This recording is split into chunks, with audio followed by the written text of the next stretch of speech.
Okay, so when I decided that I wanted to learn more about calendar math and learn more about its benefits and how to properly teach calendar math and introduce students to concepts through calendar math, I decided that I would have to take some academic research and use that in my classroom. So I found a really good article, and it was written by Elizabeth Ann Etheridge and James R. King. And the article is entitled Calendar Math in Preschool and Primary Classrooms, Questioning the Curriculum. And the article, when I read it, this was about a week and a half after I really started to focus on my growth in calendar math and my students' growth in calendar math. And I came across the article and it really spoke to me because Elizabeth Ann Etheridge, at the beginning of the article, talked a lot about how she, as a teacher, first introduced to calendar math, how she really liked calendar math, in that it gave her a way to physically show her students' understanding of different mathematical concepts, and especially the concept of time for students. And then, after using it for about 6 months, Etheridge noticed that there was quite a few of her students that were still not understanding some of the concepts, and she really looked and reflected upon her calendar math teaching and the way she delivered the strategies and the concepts and questions and such like that through calendar math. She really reflected upon that and said, hey, you know what? This type of calendar math isn't working for me. Here are some negatives to using calendar math. And then she went and got opinions from other teachers and other different sources about what the negatives could actually be about calendar math and also what the benefits to calendar math were of. So Etheridge and King, in their article, talk about the physical space of calendar and what calendar math physically looks like.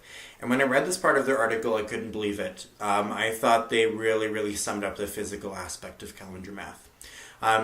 In their physical aspects, they talked about how in a classroom, a calendar math classroom, there will be a physically designated area for calendar math. And that's what I saw when I walked into each classroom when viewing lessons. There's usually in that physical area, there is usually the physical calendar itself. Let's say it's March, the month we're in right now. So that physical area of the calendar typically has some patterns on it.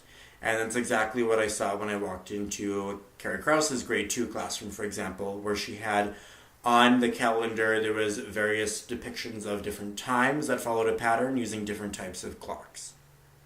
There's also some type of connection to the days spent in school. So each classroom had some type of chart or graph that represented each day in school, whether it was physically on the wall or on the smart board.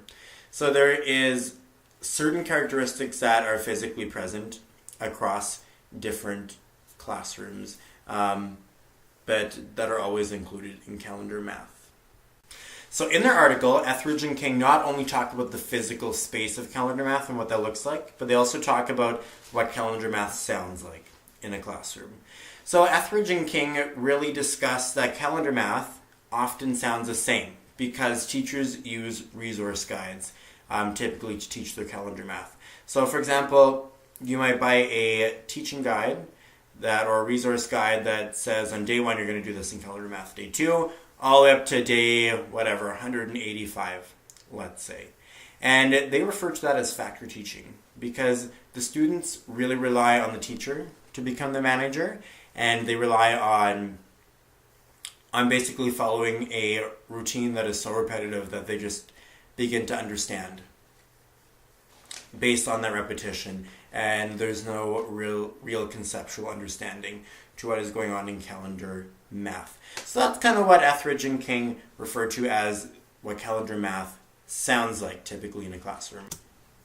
Okay, so as Etheridge and King go further into their article and develop a further understanding of whether or not calendar math is beneficial in elementary classrooms, they bring in Piaget's levels of development. Now, students who are in preschool till grade 1, they're still in the age, ages 3 to 7, they're still in that pre-operational stage that Piaget laid out. And in that stage, it's really hard for students to grasp and properly understand the concept of time. Etheridge and King talk about time being a man-made construct and concept, which we know it is. And students at that level don't quite have the logical cognitive understanding that allows them to properly understand calendar math or the concept of time in calendar math. So calendar math has to be very specifically laid out to the age level that it is being delivered to.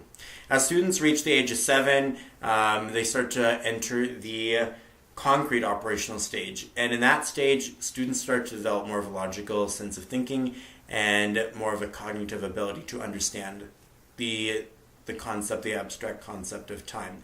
So as students get older and head into different grades, there's different levels of calendar math that can be delivered to students.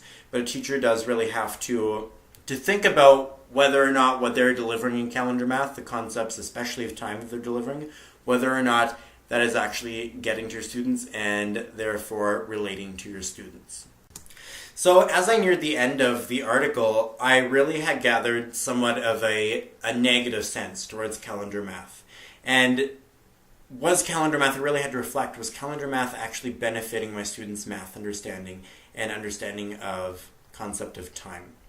And Etheridge and King do point out at the end of the article that calendar math is very widely used in classrooms all across North America and other parts of the world.